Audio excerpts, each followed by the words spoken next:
Hello everyone and welcome back to the channel. आज हम पढ़ेंगे business law oblique mercantile law का part 3, जिसमें हम डिस्कस करेंगे इंडियन कॉन्ट्रैक्ट एक्ट के कुछ essential elements which are very important from your exams perspective. Previous video में we have discussed the basic terms, जैसे कि एग्रीमेंट क्या होता है, promiser promisee क्या होता है, कॉन्ट्रैक्ट क्या होता है, void voidable कॉन्ट्रैक्ट क्या होता है, ये सारी चीजें हम पढ़ चुके हैं। तो अगर आप चैनल पे नए हैं तो link is in the description box, kindly watch, बड़े हेल्पफुल वीडियोस हैं। आज हम पढ़ेंगे अबाउट एसेंशियल एलिमेंट्स कि एक वैलिड कॉन्ट्रैक्ट में एक कॉन्ट्रैक्ट को वैलिड कैसे माना जाए, उनमें कुछ एलिमेंट्स का प्रेजेंट होना जरूरी है एंड वो एलिमेंट्स क्या है। So let's start. Then comes the very first one, valid agreement, offer and acceptance. देखिए वो हर एक कॉन्ट्रैक्ट जो वैलिड है उसका उसके लिए क्या होता है कि एक प्रॉमिस होना चाहिए, प्रॉमिसर एंड प्रॉमिस ही होने चाहिए उस प्रॉमिस को निभाने के लिए। ठीक है, at least two parties are required for a valid contract. अगर मैं अपने आप से कॉन्ट्रैक्ट करूं तो क्या वो कोई कॉन्ट्रैक्ट माना जाएगा? No, there are two parties that must involve in a contract. ठीक है, चाहे मिस्टर ए हो, मिस्टर बी से कोई कॉन्ट्रैक्ट कर रहे हो, मिस्टर एक्स हो, मिस्टर वाई से कोई कॉन्ट्रैक्ट कर रहे हो, तो at least two parties are required for a valid contract. एक जो प्रोमिसर है एंड अनदर जो प्रोमिसी है। ठीक है, प्रोमिसर वो होता है जो कुछ एक प्रपोजल लेकर आया। ठीक है, जैसे कि मिस्टर ए है, इन्होंने बोला कि मैं अपनी कार बेचना चाहता हूँ मिस्टर बी को। ठीक है, किसको बेचना चाहता हूँ? बी को बेचना चाहता हूँ। तो ये मिस्टर एक ऑफर लेकर आए, है ना, एंड मिस्टर बी को प्रपोज कर रहे हैं कि भाई आप खरीदना चाहोगे, मैं अपनी कार बेचना चाहता हूँ। अगर इन्होंने कह दिया हाँ, तो मतलब इन्होंने क्या दे दिया? अपना एक्सेप्टेंस दे दिया। तो वो इंसान जो प्रपोजल रखता है, एक ऑफर रखता है, उसे हम कहते हैं प्रोमिसर। एंड वो इंसान जो एक्सेप्टेंस देता है, ओके ठीक है, ऑफर को एक्सेप्ट करता है, एक्सेप्टेंस देता है, उसे हम कहते हैं प्रोमिसी। तो हर एक वैलिड कॉन्ट्रैक्ट में, हर एक वैलिड एग्रीमेंट में ऑफर का होना जरूरी है, कुछ ना कुछ ट्रांजैक्शन होना जरूरी है, कुछ ऑफर का कुछ ना कुछ एक्सेप्टेंस होना भी जरूरी है, प्रोमिसर एंड प्रोमिसी का होना भी जरूरी है। अगर आप कोई ऑफर नहीं देंगे तो कोई एक्सेप्टेंस ही नहीं होगी, तो कोई एग्रीमेंट ही नहीं बन पाएगा। तो एग्रीमेंट तो तभी बनता है ना जब कोई डील होती है। तो whenever there is a deal, there is a promisor and a promisee, and on the other hand there is offer and acceptance. Then comes third one, which is capacity to contract. Capacity to contract मतलब कि ऐसी शख्स, ऐसे लोग जिन्हें हम contract, जिनसे अगर हम करें तो इलीगल ना हो जाए। फॉर एग्जाम्पल माइनर्स, अगर हम किसी 18 साल के कम के एज के किसी बच्चे के साथ कॉन्ट्रैक्ट करते हैं तो आपका जो कॉन्ट्रैक्ट है वो ऑटोमेटिकली वॉइड हो जाएगा, गलत हो जाएगा। ठीक है, आपका लीगल कॉन्ट्रैक्ट नहीं माना जाएगा। तो party should not be minor, major होनी चाहिए, माइनर नहीं होनी चाहिए। 18 ईयर्स से एज अबव से ही आप कॉन्ट्रैक्ट कर सकते हैं। शुड नॉट बी इनसेन और इंसॉल्वेंट। ठीक है, पागल जो साउंड माइंड का नहीं है उसे हम कहते हैं इनसेन। तो इनसेन बंदे के साथ आप कॉन्ट्रैक्ट नहीं करेंगे, ठीक, क्योंकि ऑलरेडी पता है कि उसकी दिमागी हालत ठीक नहीं है और आप उसके साथ कॉन्ट्रैक्ट कर रहे हैं, तो इस वजह से उसकी कैपेसिटी नहीं है कॉन्ट्रैक्ट करने की, but still you are doing, तो वो एक एसेंशियल एलिमेंट जो है वो इलीगल बन जाएगा। इंसॉल्वेंट के साथ आप नहीं कर सकते, जो कि ऑलरेडी इंसॉल्वेंट है, दिवालिया है, उसके साथ आप कॉन्ट्रैक्ट करेंगे तो ऑटोमेटिकली आपका इलीगल हो जाएगा। Third one is they should not be declared incompetent to contract under any law. इसका मतलब है कि कोई भी ऐसा इंसान नहीं होना चाहिए जिसको लॉ के अंडर ही बोला गया हो कि इसके साथ आप डील नहीं कर सकते। ठीक है, उसके साथ आप कॉन्ट्रैक्ट अगर करोगे तो आपका कॉन्ट्रैक्ट इलीगल हो जाएगा। ऐसा कौन सा इंसान हो सकता है? It can be an alien enemy, किसी और देश का कोई इंसान जिसको बोला गया हो कि आप इनके साथ नहीं कर सकते, तो आप उनके साथ डीलिंग नहीं कर पाओगे। फॉरेन सॉवरेनर्स हो गए, उनके साथ आप कॉन्ट्रैक्ट नहीं कर सकते। एक्रेडिटेड रिप्रेजेंटेटिव्स हो गए किसी और देश के। ठीक है, इंसॉल्वेंट्स हो गए, फिर मैंने बता दिया, एंड कन्विक्ट्स हो गए, जिनके ऊपर कोई केस चल रहा हो, उनके साथ आप कोई कॉन्ट्रैक्ट, जिनको कन्विक्शन प्रॉपर मिला हो, उनके साथ आप कोई भी कॉन्ट्रैक्ट नहीं कर सकते। तो ये कुछ एक्सेप्शंस हैं, इनके अलावा आप कॉन्ट्रैक्ट लोगों से कर सकते हैं। माइनर नहीं होना चाहिए, इनसेन इंसॉल्वेंट नहीं होना चाहिए, एंड ऐसे बंदे नहीं होने चाहिए जिन्हें लॉ ने बोला है कि भाई इसके साथ तो नहीं करना डीलिंग। ठीक है, देन कम्स फ्री कंसेंट। मैंने बोला कि एक प्रोमिसर होता है जो अपना ऑफर देता है किसी प्रोमिसी को कि भाई कार बेचना है। ए ने बोला बी से, बी ने बोला ठीक है मैं बेच दूंगा। ए ने क्या दिया? ऑफर दिया, एंड बी ने क्या दिया? एक्सेप्टेंस दिया। ठीक है, बी ने जो एक्सेप्टेंस दी है क्या वो फ्री फ्रॉम एनी प्रेशर है? ऐसा तो नहीं है कि कहीं ए ने उसे धमकाया हो कि नहीं भाई तू मेरी कार खरीद ले, नहीं तो मैं तुम्हें गोली से उड़ा दूंगा। ऐसा कुछ तो नहीं बोला ए ने। ये चीजें होती हैं फ्री कंसेंट में।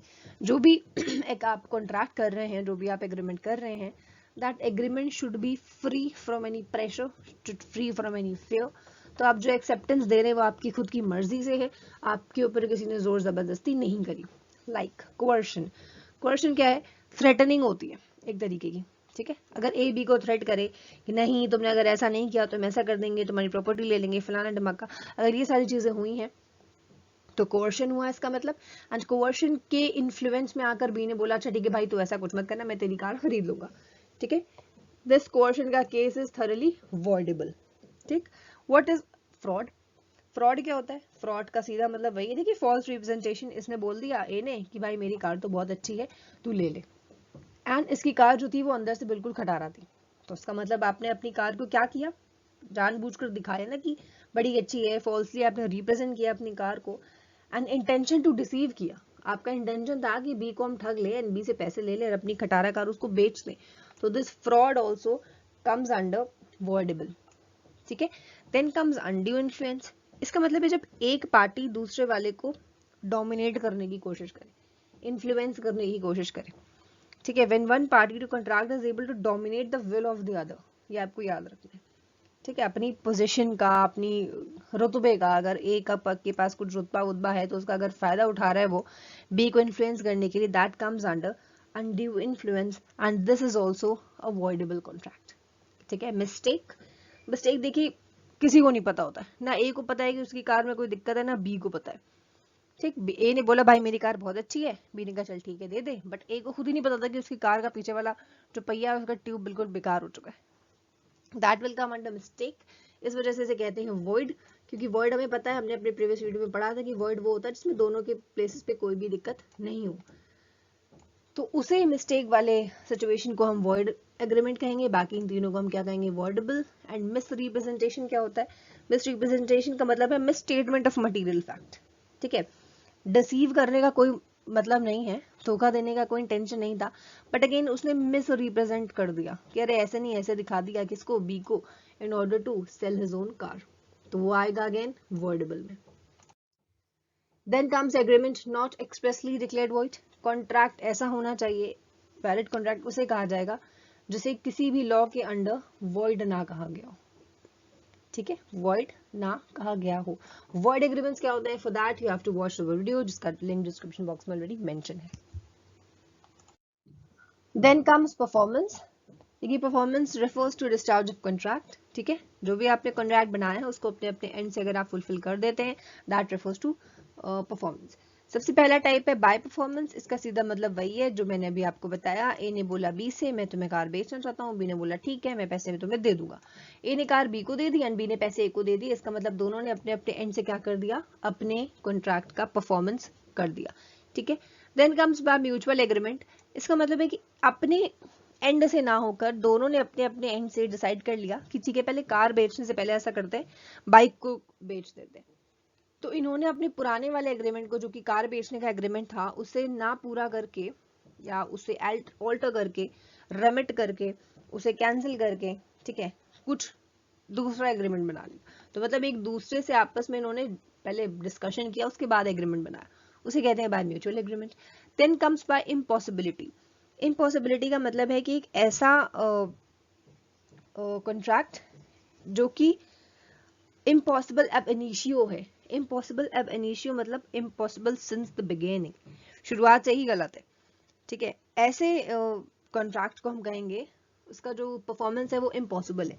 फॉर एग्जाम्पल ए ने बी, सपोज ए बी ने बोला कि हम दोनों आपस में शादी करेंगे, ठीक है, बट उनकी शादी की एक डेट भी आ गई, ठीक है, कि हम इस डेट को शादी करेंगे, ए एंड बी ने डिसाइड किया, बट उस डेट के आने से पहले ए जो है वो पागल हो गया, ए की दिमागी हालत बिल्कुल खराब हो गई, तो क्या वो शादी हो पाएगी? No.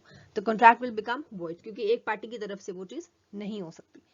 Then comes performance by breach. Performance by breach मतलब कि अगर आप जो भी आपने प्रॉमिस किया है वो अगर आप ब्रेक कर दें, ठीक है, उस केस में ब्रीच मतलब धोखा। अगर आपने धोखा दे दिया, फॉर एग्जाम्पल ए ने बी को बोला कि मैं तुमसे शादी करूंगा, एंड उस डेट ऑफ मैरिज पे ए ने क्या कर दिया, सी से शादी कर ली। ए ने पहले बी से वादा किया एंड जब डेट आई तो उसमें ए ने किससे शादी कर ली, सी से। तो अब बी क्या कर सकता है, ए के ऊपर केस कर सकता है, ठीक है, कि तुमने मुझसे बोला था एंड आपने क्या कर दिया, ब्रीच ऑफ प्रॉमिस किया है, इस वजह से आपके ऊपर केस हो जाता है। Then comes by lapse of time, sorry ये लेप लिख दिया मैंने, यहाँ पर LAPSE होगा, ठीक। बाय लैप्स ऑफ टाइम मतलब कि टाइम खत्म हो गया, टाइम आपका टूट गया। फॉर एग्जाम्पल अगर हमने कोई एक मैंने सपोज किसी से उधार लिया एंड मैंने बोला कि मैं तुम्हें 6 महीने बाद दे दूंगी, ठीक है, कॉन्ट्रैक्ट कर लिया मैंने, बट मैंने 6 महीने बाद दिया नहीं, तो अब क्या होगा, जो क्रेडिटर है वो मेरे खिलाफ क्या कोई केस कर पाएगा, नहीं कर पाएगा। क्यों, क्योंकि मैंने उसे 6 महीने का टाइम जो है वो मैंने उससे मांगा था, और अगर उस 6 महीने तक मैंने अगर नहीं दिया और उसके बाद 3 इयर्स तक, as per the limitation act 1963, 3 years तक वो मुझ पर केस कर सकता था, क्योंकि मैंने उससे 6 महीने के बाद का टाइम बोला था, तो 6 महीने तक तो वो मुझसे वैसे भी नहीं मांगता, बट उसके बाद के जो 3 इयर्स है वो तब तक मुझसे मेरे ऊपर केस कर सकता था, बट उसने नहीं किया। क्यों नहीं किया, उसकी अपनी मर्जी थी, क्योंकि जो टाइम स्पेसिफाइड दिया गया है अंडर द लिमिटेशन एक्ट 1963 वो 3 साल है, लेकिन क्रेडिटर ने मुझसे पैसे नहीं मांगे, मैंने तो 6 महीने मांगे तो तब तक मांगे नहीं, उसके बाद भी 3 साल नहीं मांगे, तो किसकी गलती है, क्रेडिटर की गलती है। अब जो डेट है वो क्या बन गया, time barred and hence irrecoverable. अब उसने मुझसे बोला ही नहीं तो मैं कैसे दे दूंगी, ठीक है, तो वो मेरे ऊपर अब केस भी नहीं कर सकता, क्योंकि जो गवर्नमेंट के जो लॉ के हिसाब से जो ड्यूरेशन है वो है 3 इयर्स। आपने 3 इयर्स तक उसने पूछा नहीं तो अब वो भी टाइम बैर हो गया। बाय ऑपरेशन ऑफ लॉ, इसका मतलब है कि एक कॉन्ट्रैक्ट जिसका प्रॉमिस चेंज हो जाए, ठीक है, ऑपरेशन ऑफ लॉ के हिसाब से। फॉर एग्जाम्पल ए ने बी से लैंड ले लिया लीज के ऊपर, ठीक है, उसके बाद ए ने उस लैंड को खरीद लिया, पहले तो ए ने लैंड जो है बी से लीज पे लिया था एंड देन अब उसे लैंड को खरीद ही लिया, पूरा पैसे दे दिए। अब ए क्या बन गया, उस पर्टिकुलर लैंड का ओनर बन चुका है। तो जो ऑलरेडी पहले वाला कॉन्ट्रैक्ट था जब लीज में लिया था, वो वाला जो कॉन्ट्रैक्ट था वो ऑटोमेटिकली क्या हो जाएगा, खत्म हो जाएगा, ठीक है, क्लोज हो जाएगा, क्योंकि नया कॉन्ट्रैक्ट बन चुका है जिसमें ए बन चुका है हमारा owner. Then comes lawful consideration and object. देखिए कंसिडरेशन मैंने बताया था कि एक ए और बी अगर कार को एक्सचेंज कर रहे हैं तो ए के लिए कंसिडरेशन है पैसे एंड बी के लिए कंसिडरेशन है कार, ठीक है, प्रीवियस वीडियो में हमने पढ़ा था। तो अगर लॉफुल कंसिडरेशन है आपके एग्रीमेंट में तब तो ठीक है, एंड जिस भी चीज का आप एग्रीमेंट कर रहे हैं वो लीगल ऑब्जेक्ट होनी चाहिए, ठीक है, कोई इलीगल चीज नहीं होनी चाहिए, ड्रग्स एंड ये सारी चीजें नहीं होनी चाहिए। तो लॉफुल कंसिडरेशन होना चाहिए एंड लीगल ऑब्जेक्ट होना चाहिए। Then comes legal formalities. एक वैलिड एग्रीमेंट के अंदर जितनी भी फॉर्मेलिटीज आती हैं आपको वो सारी की सारी फॉर्मेलिटीज पूरी करनी है, कोई भी फॉर्मेलिटी को आप स्किप नहीं कर सकते। Then only you are required to enter in a contract. Okay, we are on the last slide. Thank you everyone for watching the video. I hope आपको समझ में आ गया होगा। एंड फेसबुक पर अगर है तो इकोनॉमिक्स हब के नाम से पेज है, वहां पर आप जा सकते हैं, उसे लाइक कर सकते हैं, और चैनल पे नए तो सब्सक्राइब करके बेल आइकन प्रेस कर सकते हैं। And one more thing, Telegram पर भी अब हमारा चैनल आ चुका है जिसका नाम है आयुषी शर्मा एजुकेशन। लिंक जो है वो बैनर पे ऑलरेडी है एंड आप वहां पर जाकर उसे कॉपी कर सकते हैं एंड उसे ज्वाइन कर सकते हैं। एंड जो भी पीडीएफ्स जो भी मैं यहाँ पर पढ़ाती हूँ वो सारे के सारे पीडीएफ्स में यहाँ पर शेयर कर देती हूँ, ठीक है, तो इट इज हेल्पफुल। तो अगर आपको ज्वाइन करना हो तो आप उसे ज्वाइन कर सकते हैं। Thank you again everyone and may God bless you.